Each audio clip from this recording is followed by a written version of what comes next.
I used to draw them like that as a kid. Anyway, I also covered Girls Aloud, the Saturdays, party in the park, things like that. And then Chaz from Chaz and Dave, who put on a brilliant show. Anyway, we went to one of these concerts and the security in front of the stage radioed to say that a girl had collapsed. Yes, it is the same tree. I've just gone back to find Cat. And she was having a bit of a panic attack, which are not very nice to see. So basically you remove the patient from the trigger, get them in a nice quiet spot, talk them down. And of course, panic attack lady had a friend, and friend had to go as well. So we had panic attack girl was knelt down in front of me, really rapid breathing, and I was trying to talk her down, and all the time her friend was leaning on my shoulder and kept saying, "Is she going to be alright? Is she going to be alright?" Which was distracting to say the least. So my mate was doing some documentation as I'm talking to a girl, and I've got a girl leaning on my back. And then after about 5 minutes, the girl that was on my back, she then fainted and fell on me and flattened me to the floor. And she wasn't the lightest lady in the world. So by the time I'd pulled myself from under this girl, my mate is in pieces laughing. More adventures. That's quite nice.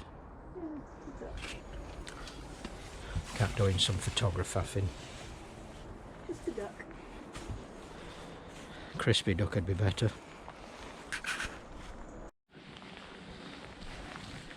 In all the years I worked for the ambulance service, not once did I take a cyclist into hospital who was wearing a helmet. Not once. But I took loads of cyclists who didn't wear a helmet. Some sadly didn't make it. One particular incident, we were called out to faller on a bike accident, basically cycling on the pavement, fell off, landed on the pavement. And when we got there, the lady was indicating to her nether regions that there was a lot of pain. And I said, no, we need to focus on your head, your airway, your breathing, your circulation, and we'll get to that bit later, because that's not, in the grand scheme of things, important. So of course she wasn't wearing a helmet, and of course we always ask, did your helmet come flying off in the accident? And they always reply, nope, I wasn't wearing one. One woman said that she didn't wear one because she was only cycling 100 yards and didn't need one, and she had to be transported to hospital with fracture of the skull. Just goes to show how important the helmet is. So we got to this lady. She was heavily complaining in her nether regions. We got all the ABCs sorted out, and we were only a matter of 2 minutes from the hospital. So he says, look, we'll transport you in, tell the doctor that you've got some pain down there, and because you're a lady, we'll get some nurses in and they can check you out. So a few days later I found out that this lady had won a really expensive thong, which became a cheese wire and got stuck on the back of the saddle when she fell off.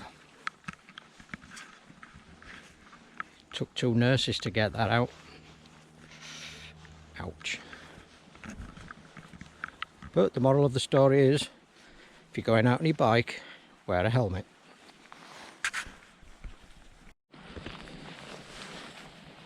So we got called out to cardiac arrest. So we shot over to this residence, threw ourselves inside with all our kit to find a gentleman on the floor, no signs of life, not breathing.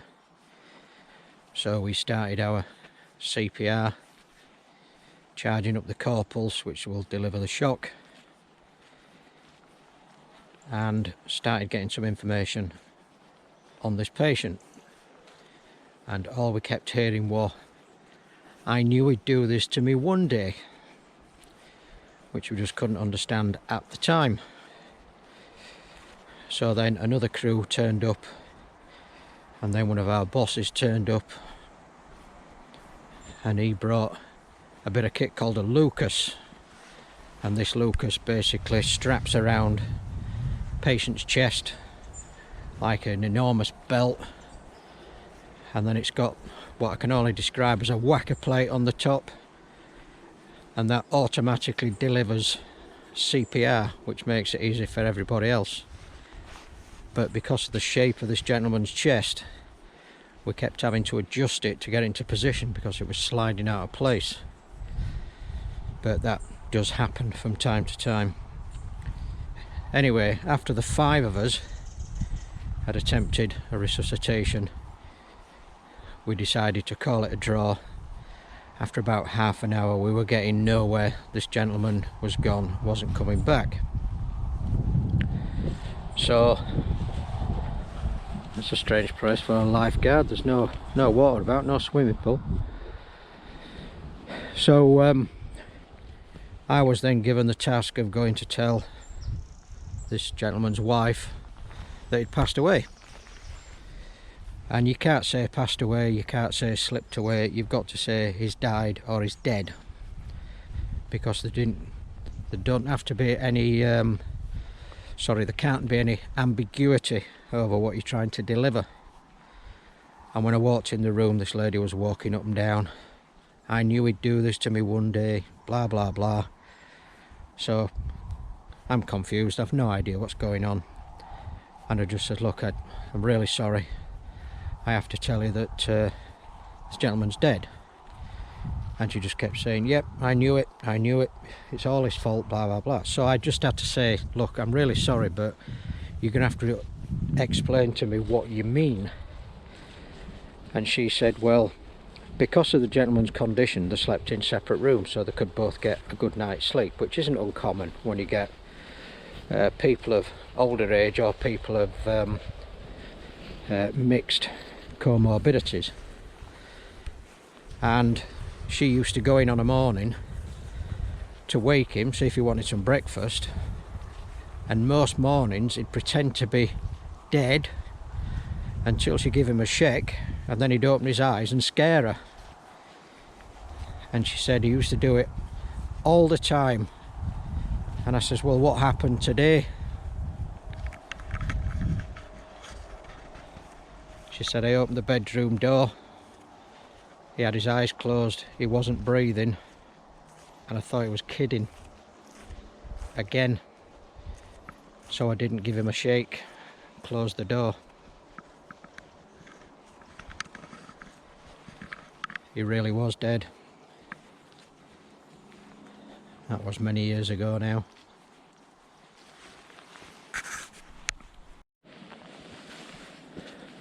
Quite often in the ambulance service in St John, we used to do medicing at concerts. So I've done like some real banal ones, Doctor and the Medics. Who else? Shed 7.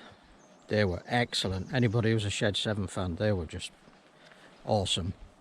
Kaiser Chiefs, Girls Aloud, KT Tunstall, the Ting Tings, Avenged Sevenfold, all put on really first class performances.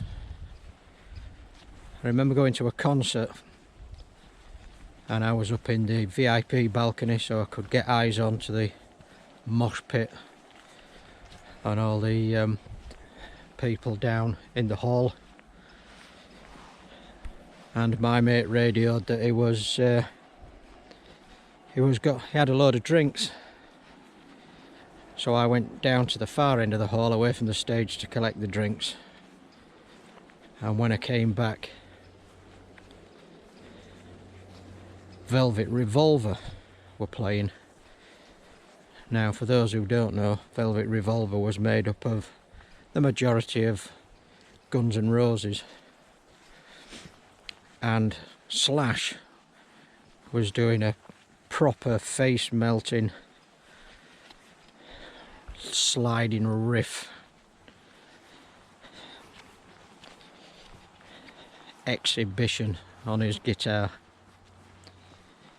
and Duff McKagan, the bass player, had sat at the side of the stage out of the way while his guitar techie sorted his guitar out.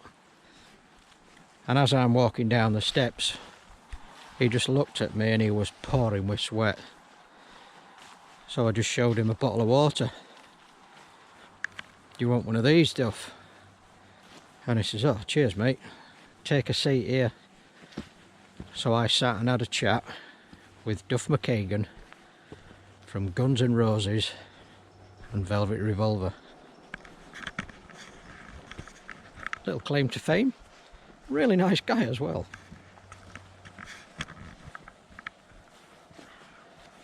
Another story was a band from, I think they broke up years and years ago, from Suffolk, Norfolk, East Anglia area.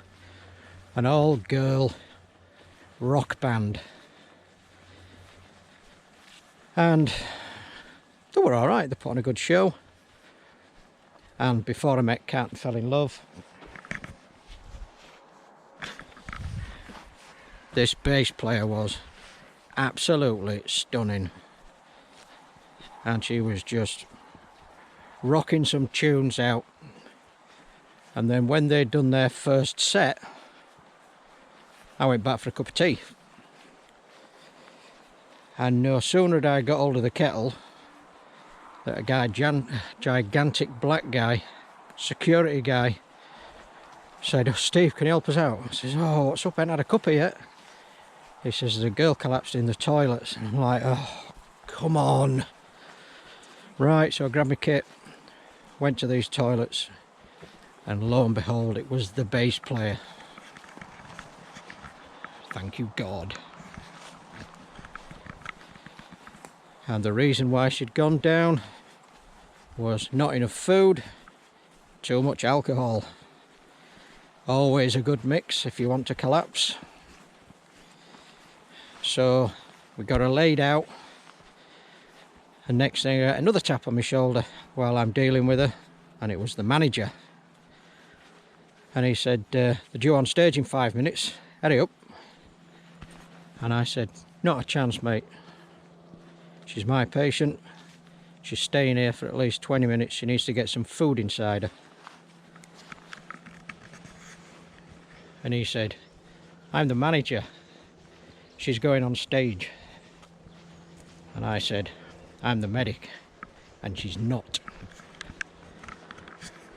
So we came to an agreement that another band would go in place of them and take their spot. And then when we got this girl back on her feet and I was happy with the progress, she could go back on stage. So I then went back to my VIP area up on the upper balcony, looked across to the balcony opposite, and there was my bass player waving at me. And it caught the attention of everybody in the crowd. So of course you then ham it up a little bit, as you do, and people were saying, "Do you know her?" "Oh, I've known her for years." No. Glad she were fine though. I'm sure they're split up now.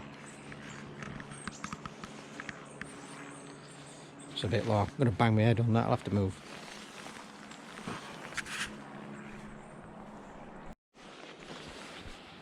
Driving hell for leather, northbound A1 from Huntingdon to get to Peterborough for an RTC. And And when we arrived in a 30-mile-an-hour zone, there was a sports car on its roof, bits of car all over the carriageway, and a nervous looking driver stood at the side of the road having a smoke. And what got me was the fact that there was kids' toys all over the floor. So straight away we're thinking, oh my god, we don't want any kids in this. So I shouted to this guy and said, are you the only occupant? And he says, yes. I said, because I've seen all these toys. He says, no, I'm the only occupant. Whew. Very thankful. So we said to this driver, how fast were you going? And of course he said 30 mile an hour, which was an absolute fib. To destroy his car and turn it on its roof in a 30 mile an hour zone? I don't think so. Anyway, the recovery truck turned up, and while I was talking to the police and the patient, the recovery driver says, can you get inside the vehicle? And I says, yeah, sure, why? He says, just pull the handbrake on, will it stop it sliding away? And for a second I was I was almost in the car to pull the handbrake on, and then he just shouted, sucker! Yeah, he got me. I also saw the Cribs, band from Wakefield, that did have my favourite ever guitarist in Johnny Marr. I really did want to go see the Smiths. Never got chance. I got close, but never got chance. Sum 41 were a good band. They put on a really good show. Happy with that. Thankfully nobody fell over in that one, so I managed to see the whole show. Quite a rarity, really.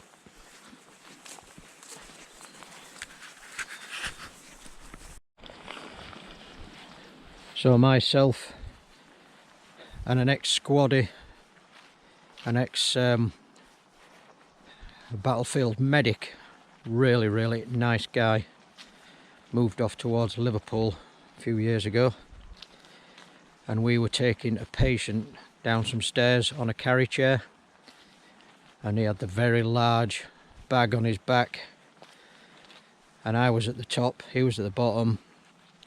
And I do remember saying to him, be careful of that large vase as you go down the steps. And he's like, yep, roger that, seen it.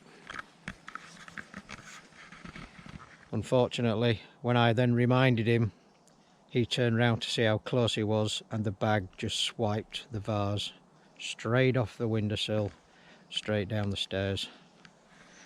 Expensive. Fortunately the patient was a good egg, and she says, no, it's okay, it's okay. It's just a vase. Never found out how much it cost. Hopefully it wasn't expensive.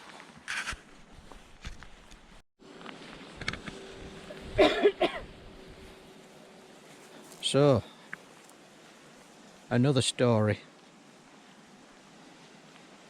Myself and my colleague were heading back to base, possibly 3 o'clock in the morning, about 8 years ago, and this woman ran straight out in front of the ambulance, waving, screaming, pulling at the driver's door, and my colleague was driving, opened the door, jumped inside and grabbed hold of my colleague. Now my colleague isn't the biggest person in the world, but fortunately this woman weighed about 3 stone wet through. I was in fits of giggles, but then she started saying, save me, I'm going to get killed. So then of course you start waking up and thinking, oh hang on, who's going to kill you? So we had a good 360 round the ambulance, thinking, well, there's nobody here. Anyway, it turned out that this woman was a lady of the night, and she'd crossed she'd crossed over from her boundary, if you like, into some of the girls' boundaries, and they were having none of it. So apparently knives were pulled on her and they'd started chasing her off. So as soon as knives were mentioned, we all jumped in the back and locked ourselves in, called for police backup, and she said my boyfriend will be worried about me. So she called her boyfriend, police arrived, boyfriend arrived, police were satisfied that boyfriend was who he said he was, allowed him into the back of the ambulance to comfort his girlfriend, and he was about 3 stone wet through too. I don't think his job was primarily boyfriend, to be honest, but work that out yourself. But yeah, we had to lock ourselves down because people were outside, apparently with knives. Another joyous evening.